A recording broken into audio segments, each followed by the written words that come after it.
안녕하십니까? 우리 삶의 깊이를 더하는 지혜와 통찰의 시간입니다. 오늘 우리는 매우 중요한 질문 하나로 이야기를 시작해 볼까 합니다. 바로 하나님은 우리의 무엇을 가장 귀하게 보실까 하는 질문입니다. 우리가 살아가는 이 시대는 그 어느 때보다 외적인 모습에 집착합니다. 어떻게 보이는지, 어떤 이미지를 가졌는지가 중요하죠. 한국 사회에서는 소위 스펙이라는 것이 그 사람을 평가하는 척도가 되기도 하고, 소셜미디어 속에서 보여지는 화려한 모습이 곧 그 사람의 삶 전체인 것처럼 여겨지기도 합니다. 아름다우면 똑똑하고 성공하면 최고의 사람으로 인정받는 분위기 속에서 우리 대부분은 때로 이축되거나 스스로를 부족하게 느끼기도 합니다. 하지만 성경은 우리에게 분명히 말합니다. 하나님은 우리의 외모나 우리가 이룬 업적, 우리가 소유한 것에는 전혀 관심이 없으시다고 말입니다. 우리가 얼마나 많이 배웠는지, 얼마나 부유한지, 얼마나 인기가 많고 유명한지는 하나님께 중요하지 않습니다. 하나님께서 진정으로 관심을 가지시는 것은 우리의 이미지가 아니라 우리의 내면, 바로 우리의 마음입니다. 사무엘상 16장 7절은 이렇게 말씀합니다. 사람은 외모를 보거니와 나 여호와는 중심을 보느니라. 오늘 우리는 예수님께서 산상수훈에서 말씀하신 8가지 복, 그중 6번째 복에 대해 함께 나누고자 합니다. 마태복음 5장 8절의 말씀입니다. 마음이 청결한 자는 복이 있나니 그들이 하나님을 볼 것이며 마음이 청결한 자는 하나님을 볼 것이다. 이 말씀은 대체 무슨 뜻일까요? 먼저 하나님을 본다는 것은 어떤 의미일까요? 이것은 하나님께 가까이 나아가 그분의 임재를 경험하고 그분의 능력을 느끼며 우리 삶을 향한 그분의 목적을 깨닫고 그분이 주시는 평안 속에서 살아가는 것을 의미합니다. 하나님의 용서를 체험하며 그분과 깊은 우정을 나누는 삶을 말하는 것입니다. 하나님께서 이 사람은 내 친구다라고 인정해 주시는 놀라운 축복인 셈이죠. 그렇다면 이 축복을 받는 마음이 청결한 상태란 무엇일까요? 오늘날 우리가 자주 사용하는 표현은 아닙니다.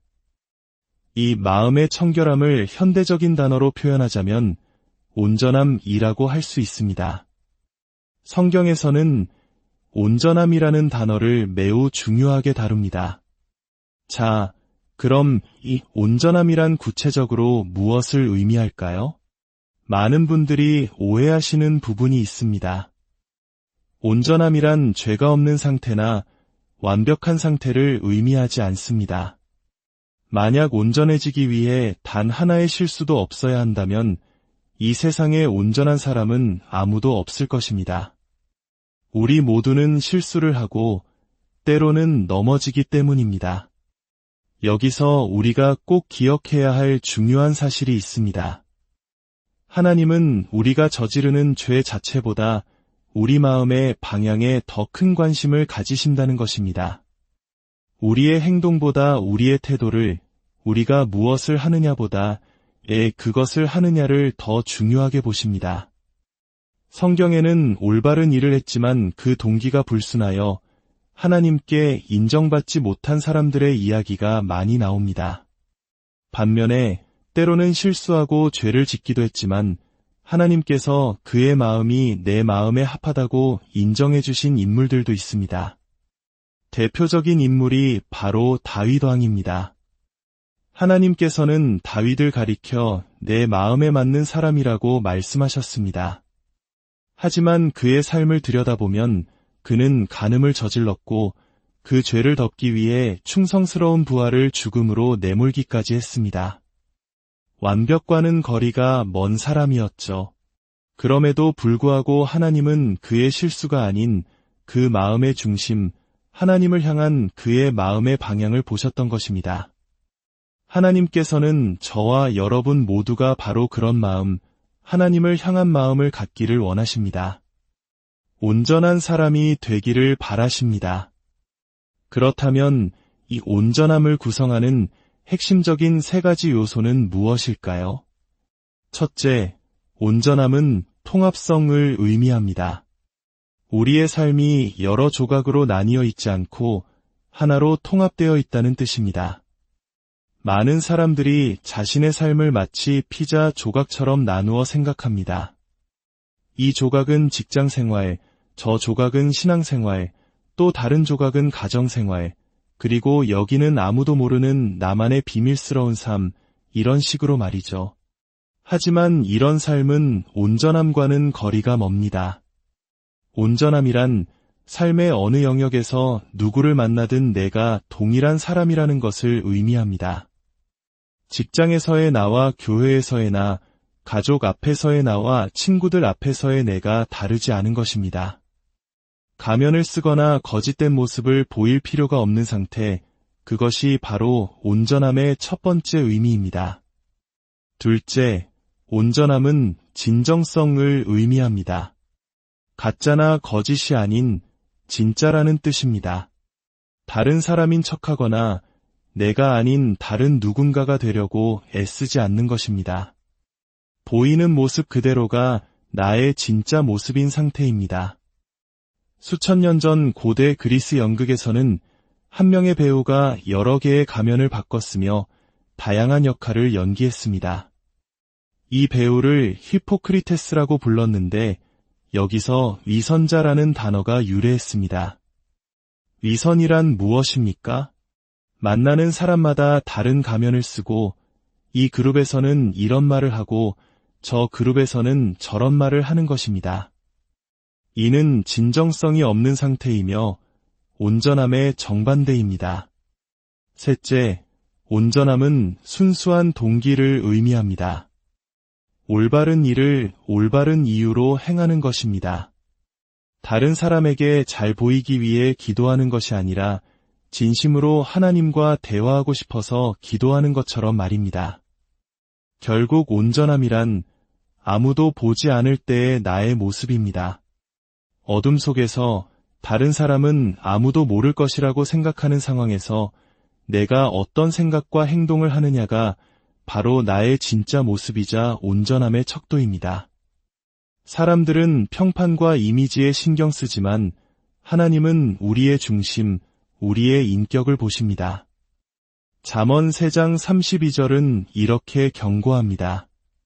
대저 패역한 자는 여호와께서 미워하시나 정직한 자에게는 그의 교통하심이 있으며 여기서 정직한 자가 바로 온전한 사람입니다. 하나님은 온전한 사람을 기뻐하시고 그와 깊이 교제하십니다. 자, 그렇다면 이렇게 온전한 삶을 살아갈 때 하나님께서는 우리에게 어떤 복을 약속하실까요? 성경은 수많은 축복을 이야기하지만 오늘 우리는 그중 세 가지를 깊이 살펴보고자 합니다. 첫 번째 축복은 내면의 견고함과 자신감입니다. 온전한 사람은 거짓된 모습을 꾸밀 필요가 없기 때문에 흔들리지 않는 평안과 자신감을 누립니다. 잠언 10장 9절은 이렇게 묘사합니다. 바른 길로 행하는 자는 걸음이 평안하려니와 굽은 길로 행하는 자는 드러나리라. 온전함은 우리를 단단한 땅 위에 서게 하지만 그렇지 않을 때는 마치 살얼음판 위를 걷는 것처럼 불안하고 위태롭습니다. 언제 넘어질지 몰라 모든 에너지를 조심하는 데 쏟아야 하죠. 제가 오래전에 만났던 한 사업가의 이야기가 생각납니다. 예수님을 믿게 된 후 삶에 어떤 변화가 있었는지 묻자 그는 망설임 없이 전화를 받는 방식이 바뀌었습니다. 라고 대답했습니다. 예전에는 상대방의 이름이 전화기에 뜨면 내가 이 사람에게 어떤 거짓말을 했더라 하고 기억을 더듬어야 했답니다. 하지만 이제는 모든 사람에게 진실을 말하기 때문에 누구의 전화든 두려움 없이 바로 받을 수 있게 되었다고 합니다. 이것이 바로 온전함이 주는 자유와 평안입니다. 두 번째 축복은 영원한 유산입니다. 우리가 남길 수 있는 가장 위대한 유산은 돈이나 명예가 아니라 바로 우리의 온전한 인격입니다. 우리가 평생 모은 돈은 결국 자녀들에게 나뉘어 쓰이게 될 것이고 우리가 이룬 업적은 다른 사람에게 넘어가 잊혀질 것입니다. 우리가 받은 트로피들도 언젠가는 버려지겠죠. 하지만 우리가 가진 온전한 인격은 우리 주변 사람들의 삶에, 그리고 다음 세대, 또 그 다음 세대의 삶 속에 살아 숨쉬며 이어질 것입니다. 잠언 20장 7절은 부모된 우리에게 특별한 격려를 줍니다. 온전하게 행하는 자가 의인이라 그의 후손에게 복이 있느니라. 혹시 지금 나는 이미 너무 많은 실수를 해서 온전한 유산을 남기기엔 틀렸어라고 생각하는 분이 계십니까? 아닙니다. 아직 이야기는 끝나지 않았습니다. 때로는 우리가 온전함을 잃었던 그 자리에서 다시 온전함으로 반응할 때 그것이 가장 위대한 유산이 될 수 있습니다. 욥의 이야기를 기억해 보십시오. 그는 모든 것을 잃는 극심한 고통 속에서도 하나님을 향한 온전함을 지키기로 결단했습니다. 그리고 그 결과 이전보다 갑절의 복을 받았습니다. 여러분의 이야기는 아직 끝나지 않았습니다. 세 번째 축복은 영원에서의 상급입니다. 이것은 다른 어떤 축복보다 위대한 영원히 지속되는 축복입니다. 마태복음 25장 21절에서 하나님은 이렇게 말씀하십니다. 잘하였도다 착하고 충성된 종아 내가 적은 일에 충성하였음에 내가 많은 것을 내게 맡기리니 내 주인의 즐거움에 참여할지어다. 여기서 주목해야 할 단어는 적은 일입니다. 하나님은 우리의 인생에 있는 크고 위대한 순간들만이 아니라 아무도 알아주지 않는 작은 순간들 속에서의 온전함을 보시고 상 주시는 분입니다. 남들이 보지 않을 때 건네는 친절한 말 한마디, 작은 유혹을 이겨내는 순간, 짧게 드리는 믿음의 기도 하나하나가 하늘에 영원한 상급으로 쌓이고 있습니다. 제가 예전에 정원에 깔 잔디를 사러 갔을 때의 일입니다. 계산을 마치고 차에 잔디를 싣는데 문득 몇 장이 더 필요할 것 같다는 생각이 들었습니다. 다시 가게에 들어가 계산하기는 번거롭고 주위를 둘러보니 아무도 저를 보고 있지 않았습니다. 아무도 모를 텐데 그냥 2장 더 가져갈까? 어차피 남은 잔디는 햇볕에 말라 죽을 텐데 하는 유혹이 찾아왔습니다. 그 순간 제 머릿속에 한 가지 생각이 스쳤습니다.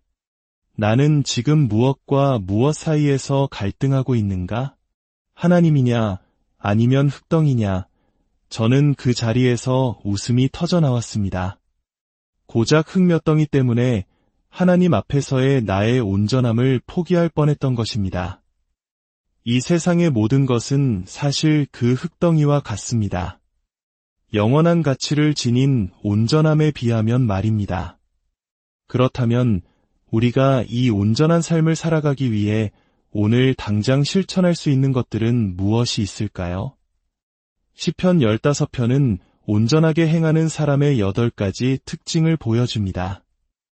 이 말씀을 바탕으로 6가지 실천 목록을 정리해 보았습니다. 첫째, 약속을 지키십시오. 온전한 사람은 자신의 말을 지킵니다. 특히 그것이 나에게 손해가 될 때라도 말입니다.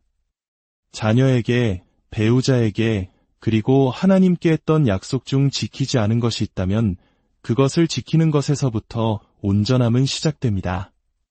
둘째, 빚을 갚으십시오. 이것은 재정적 온전함입니다. 성경은 돈을 사용하는 방식이 우리 온전함의 시험대라고 반복해서 말합니다. 버는 것보다 더 많이 쓰는 것, 갚을 능력 없이 빚을 지는 것은 온전하지 못한 태도입니다. 세금을 정직하게 내는 것 또한 마찬가지입니다. 셋째, 험담을 거절하십시오. 이것은 관계의 온전함입니다. 어떤 사람 앞에서는 칭찬하고 뒤에서는 험담하는 것은 온전함이 아닙니다. 험담을 퍼뜨리는 것뿐만 아니라 듣는 것 또한 온전함을 잃는 행위입니다. 진정한 친구는 비밀을 지켜줄 줄 아는 사람입니다. 넷째, 신실하게 11조를 드리십시오. 성경은 11조가 우리의 온전함을 시험하는 방법 중 하나라고 말합니다. 제물의 첫 부분을 하나님께 드림으로써 우리는 하나님을 우리 삶의 주인으로 신뢰하고 인정하는 믿음을 보이는 것입니다. 다섯째, 직장에서 최선을 다하십시오. 이것은 직업적 온전함입니다. 상사가 보든 안 보든 내게 주어진 일에 최선을 다하는 것입니다. 그리스도인으로서 우리의 진짜 주인은 하나님이심을 기억해야 합니다. 모든 그리스도인이 직장에서 온전함으로 일한다면 세상에 얼마나 큰 선한 영향력을 미치겠습니까? 여섯째, 사람들에게 진실하게 대하십시오. 가면을 벗고 이선적인 태도를 버리고 있는 그대로의 모습으로 사람들을 대하는 것입니다. 완벽하지 않아도 괜찮습니다. 실수해도 괜찮습니다. 하지만 우리의 마음 방향이 하나님을 향해 있고 다른 사람들에게 진실하고자 노력할 때 우리는 온전한 사람이 되어갑니다. 이 험한 세상에서 모두가 이미지를 좇는 세상에서 어떻게 이 온전함을 지킬 수 있을까요? 방법은 단 하나입니다. 다른 사람들의 인정보다 하나님의 인정을 더 중요하게 생각하는 것입니다. 잘하였도다 착하고 충성된 종아라는 주님의 칭찬을 이 세상 그 어떤 칭찬보다 더 갈망하는 것입니다. 오늘 말씀을 들으며 어쩌면 이 실천 목록 앞에서 실패, 실패, 실패를 외치고 있는 분도 계실지 모릅니다. 마음이 무거우실 수도 있습니다. 하지만 괜찮습니다. 교부 어거스틴은 이렇게 말했습니다. 나쁜 행실에 대한 고백은 선한 행실의 시작이다.